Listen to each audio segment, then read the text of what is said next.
저 명태균 씨가 김건희 여사한테 했다는 얘기가 그 무사 어깨 위에 앉은 주술사 이 컨셉이 그러니까 본인은 나가면 안 되니까 무사의 어깨 위에 앉아가지고 이제 주술을 부린다 이제 이런 컨셉인 건데 뭐 시끄러우면은 싹 숨어요. 그렇지 않습니까? 그 지난 총선 때도 마찬가지로 예. 무려 5개월 동안 활동 중단을 했었습니다. 그러다가 사법 리스크 특히 이제 명품백 이슈가 해소가 되니까 바로 마포대교에 출격을 하지 않았습니까?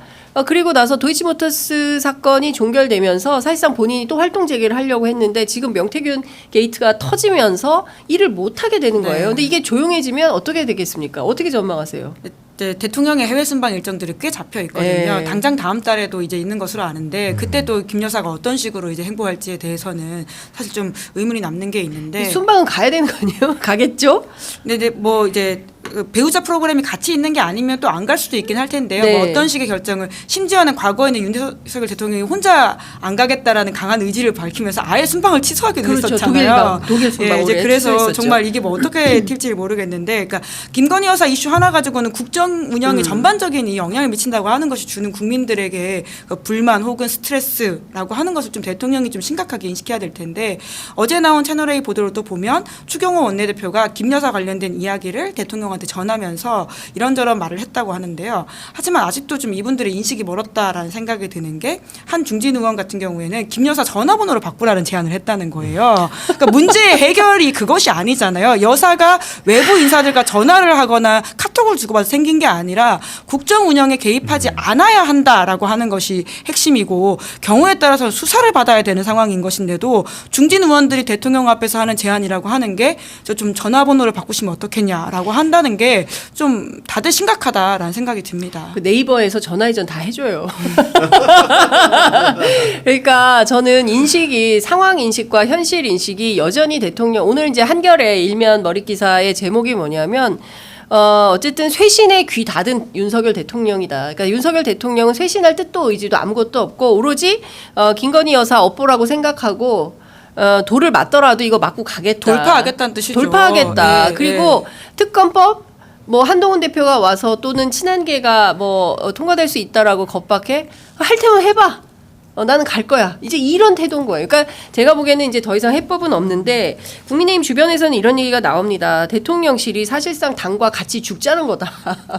근데 우리는 같이 죽을 수는 없다. 이제 이런 태도인 거예요. 문제는 뭐냐면은 그 명태균 씨의 그 파문이라는 것도 게이트라고 불리는 파문인데 이것도 잦아들 기미가 보이지 않아요. 오늘도 이제 한겨레 신문 단독 보도를 보니까 윤석열 대통령이 대선 후보 예비 후보 시절에 그 명태균 씨가 연관됐다라는 미래한국연구소에서 조간한 그 PNR 조사를 자기 유튜브 채널에 소개했다는 거 그렇죠. 아닙니까? 그러면서 이제 자신을 정권 교체에 적합한 후보로 홍보를 했다는 건데 이런 것들이 결국은 아까 말한 것처럼 여론조사 비용을 무상으로 왜 댔는가?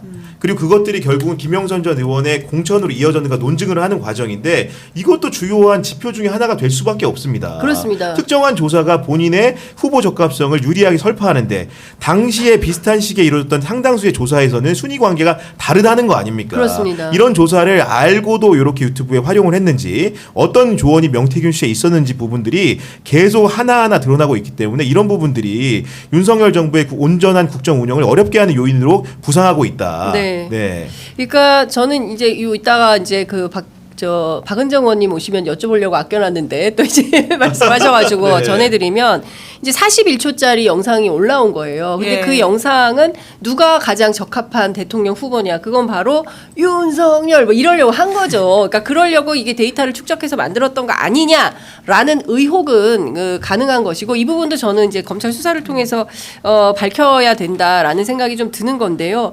중요한 포인트는 지금 단계에서 첫 번째 대통령은 변화와 쇄신할 생각이 뜻도 의지도 능력도 없다. 첫 번째.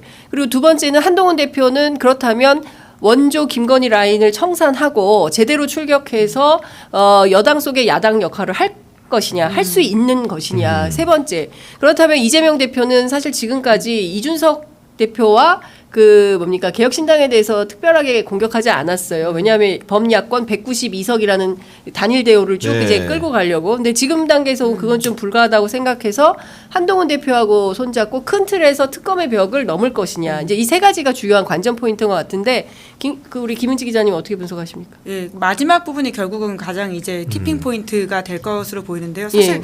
과거에 이 사건 하나하나면 다 정권이 뒤집어지고 한 달 동안 난리가 났을 사안인데 그렇습니다. 이게 뭔가 한계 효용의 법칙이라고 해야 되나요? 그러니까 정말 이런 게 너무 무뎌지고 익숙해져서 있어요. 예. 뭐 김용남 전 의원 표현에 따르면 이제 끓는 점이 100도가 아니라 한 120도까지 올라간 것 같다 이런 예, 얘기를 하시던데요. 예. 그러니까 진짜 부글부글 끓고 있는데 이제 아직 끓는 점까지 못 갔다라고 예. 하는 지점 때문에 그럴 텐데요. 특검법 통과라고 하는 게 그래서 중요한 것으로 보입니다. 왜냐하면 소위 말한 꼭지를 따는 사안의 내용들은 강제 수사를 통해서밖에 나올 수가 없거든요. 기자들이 아무리 열심히 취재를 한다고 하더라도 맞습니다. 이게 강제로 집행되는 영장을 통해 가지고 나오는 내용들이 아주 내밀한 이야기들이 있을 거기 때문에 어떻게든 여야가 좀 합의를 해가지고는 좀 특검법을 통과시키는 것이 중요한 역량으로 보이는데요. 보니까 민주당에서도 일정 부분 약간의 이제 양보를 염두에 두고 이제 여러 가지 건들을 좀 던진 것으로 알고 있습니다. 네. 그래서 만나서 어떤 이야기를 할지 의제가 뭐가 올라갈지가 핵심인데 한동훈 대표의 의지가 중요한 것이죠. 또 괜히 뭐 특별감찰관이라든지 김건희 여사의 공적 활동 중단 정도로 이야기를 무마하려고 하지 않아야 된다라는 걸 강조하고 싶습니다. 네.